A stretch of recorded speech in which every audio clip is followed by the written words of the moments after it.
প্রতিশোধই না।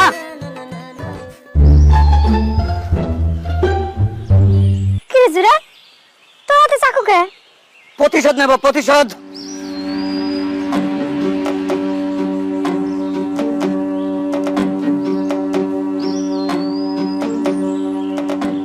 কিসের প্রতিশোধ রে জুরা?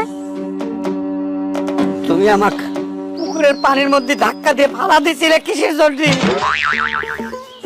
সেজন্যই প্রতিশোধ নেওয়ার জন্য তুই চাকু হাতে দাঁড়াইছো? হ্যাঁ, সেটা তো দেখবে বাচ্চাও।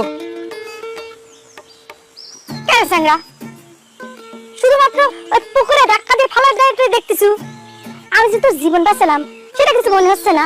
আমার সবকিছু মনে হচ্ছে, সেজন্যই আমি প্রতিশোধ দেব। তো প্রতিশোধ নেওয়ার জন্য তুই আমাকে খুন করবো? তোর কি মনে হয় খুন করে তুই পার পেয়ে যাবো? আমি তো পার পাওয়ার জন্য আসি নেই।